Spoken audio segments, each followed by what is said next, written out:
La situazione di criticità di alcune aree di competenza del Consorzio di Bonifica Valle del Liri al centro del sopralluogo ad Atina del Presidente della Commissione Ambiente ed Agricoltura della Regione Lazio, Valerio Novelli, e del consigliere regionale Loreto Marcelli. Gli esponenti regionali sono stati accompagnati dal sindaco Adolfo Valente e dal Presidente del Consiglio Comunale Paolo Fallena in alcune delle aree che alla fine di ottobre del 2018 a causa del maltempo sono state completamente allagate, arrecando danni ad abitazioni ed attività commerciali. Gli amministratori del comune di Atina hanno sollecitato l'intervento dei consiglieri regionali per evidenziare la criticità della situazione. Hanno raccolto il nostro invito per poter rendersi conto di persona di ciò che ormai stiamo denunciando da tanto tempo, cioè un po' l'abbandono del nostro territorio da parte del Consorzio di Bonifica Valle del Liri, che in occasione poi della ondata di maltempo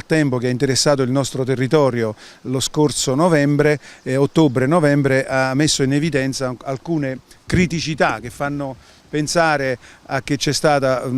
poca azione preventiva, ma ad oggi, a qualche mese di distanza, possiamo oltretutto rilevare che non c'è stato alcun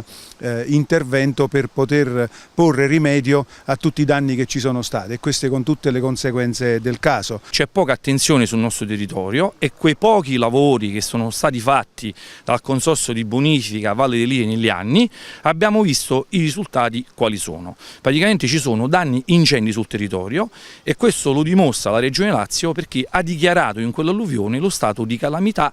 Ma con tutto questo il problema qual è? Che continuano a mandare bollette esose sia a nome del comune di circa 30.000 euro e a ogni cittadino che non ha soltanto terreni ma anche fabbricati, e quest'anno sono usciti proprio fuori da tutte le regole, perché le hanno mandate anche a quei fabbricati che fanno parte del centro abitato. Noi abbiamo posto l'attenzione sia ai commissari precedenti. L'ultimo commissario, la dottoressa Ruffo, che è appena entrata, ci ha ricevuto giù al consorzio. Abbiamo fatto un incontro anche con gli altri sindaci, ma ad oggi ancora non vediamo nessun risultato importante, tangibile sul nostro territorio, a qualche piccolo lavoro che hanno fatto. I consiglieri regionali hanno raccolto l'invito degli amministratori locali ed il Presidente della Commissione Ambiente ha annunciato l'audizione in Commissione Ambiente ed Agricoltura del commissario del Consorzio di Bonifica. Quello che ci si aspetta, visto che siamo in completo stato d'abbandono e che i cittadini devono pagare perché finora la sospensiva sul documento, noi ci aspettiamo che sia stata fatta o che sarà stata fatta a breve, perché è importante questa sospensiva, perché in questo stato di completo abbandono, quindi di mancato servizio, i cittadini della valle devono pagare le bollette, quindi affinché esse non finiscano iscritte al ruolo, ecco, che ci sia questa sospensiva non solamente sui giornali, sempre per proclami, ma messa su un documento scritto che dia sicurezza alla cittadinanza. Mi sono impegnato a convocare al più presto una commissione per audire il commissario straordinario del Consorzio di Bonifica, per capire effettivamente quali sono le procedure che sta attuando rispetto a